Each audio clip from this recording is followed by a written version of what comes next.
guys, it's Adrian. Welcome back to my channel. I am on a mission today. I'm going to try to film the next 6 videos in the next 3 hours. I don't know if it's going to work, but I got a really busy week next week, so I need to pre-film. So, before I even get started, it's going to be one of those days. Bear with me. Anyway, today I'm here to bring you my October TBR. This is the first half of my TBR. I'll be posting another video later on this month because I am planning on taking part in SBookAThon, which is a readathon that's going on in the 3rd week of October or the last week of October. I have my bullet journal over there, so the dates I don't really know off the top of my head, but it doesn't matter because I'll be letting you know what I'm going to be reading in that week later on in the month. So I have 4 books that I plan on reading in the month of October. I kind of want to read for October more of like the scary books. Scary for me, which is totally not scary for most of you. But anyway, more like the thrillers and the murder mysteries, and I've got a book that's been on my shelf for a long time that I've been wanting to read that I've been saving for October, but I'm rambling, so let's just jump right into it. First up is The Girl in 10E by Ruth Ware. I don't know anything about this book, and it's a thriller, so I'm not going to even read the back of the book. I'm not going to tell you what it's about. If you want to know, you have to look it up on Goodreads, or wait until I finish the book and then I can let you know. I like to go into my thrillers completely blind. I'd rather not know anything about them. But I have seen this book everywhere, and in my recent book haul, my US book haul, a lot of you said you read it and you really loved it, so I'm very excited to finally read this one.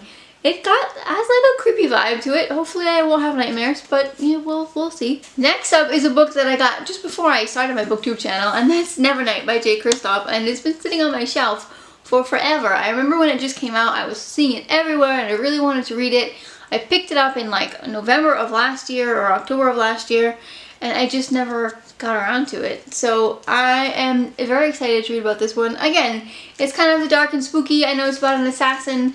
More than that, I don't really know. I do know that the second book has come out recently, so can't read that one until I read this one. And again, I've been hearing fantastic things about this book, especially lately. It's been kind of making it circle around again. So I'm very excited to pick this one up in the month of October as well. Also in the month of October, I'm planning on reading a children's book, a Dutch children's book, because my daughter has been asking if she can read this book, and I'm very particular on what I let my kids read because they're very nightmare sensitive. This one is called Dolfje Weerwolfje, and it's by Paul van Laan, and it's about a little boy who's a werewolf. And he finds out when he's 7 years old that he's a werewolf, but I've heard that it's got some really great life lessons in it, so it's not just about the scary part, but he's finding his inner strength as a werewolf. I don't know. I don't know how I feel about this book. I don't let my kids read books about werewolves or witches or vampires or anything paranormal like that because I just think that they're too young. But she's been asking to read about it for quite a while now, so I told her that I would read it for the month of October, and if I found it suitable for her, then she could read it as well. So I've got to do that really soon because she's been begging. And the last 2 books are books that I started in the month of September that are continuing on in the month of October. First up is Clockwork Prince. I've been doing sequel September if you have missed it, so I had 5 days left, and I asked you guys on Twitter if I should just start my October TBR or if I should continue on with my sequel September books, and you all said that I should continue, so I did, but I found the perfect in-between book. I figured I'd do Clockwork Prince because my cover is a little bent. So I figured I would read Clockwork Prince because it's a perfect combination between sequel September and a darker, scarier book because this is about shadow hunters and demons and werewolves and vampires. So it fit in quite perfectly. If I finish this book and I really did enjoy it and I want to jump right into the second one, the last one, Clockwork Princess, I might.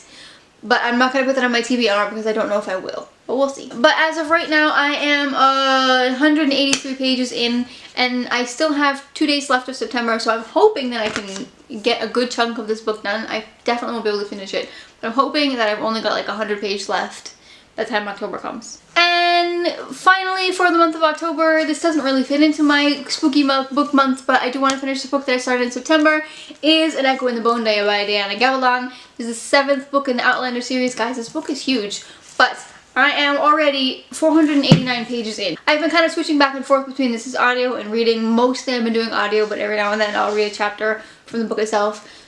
But I'm probably just going to finish it on audio in October because I have so many other books that I want to read. Alright, so that wraps it up for all of my books that I plan on reading for October so far. Again, like I said, they'll be coming a part 2 when this SBookAthon comes closer by. Let me know in the comments below what books you are planning on reading for the month of October because I'm looking for some cool books for my SBookAthon TBR. If you enjoyed this video, give it a big thumbs up. If you have not yet, I would love for you to subscribe. Thanks for watching and see you next time.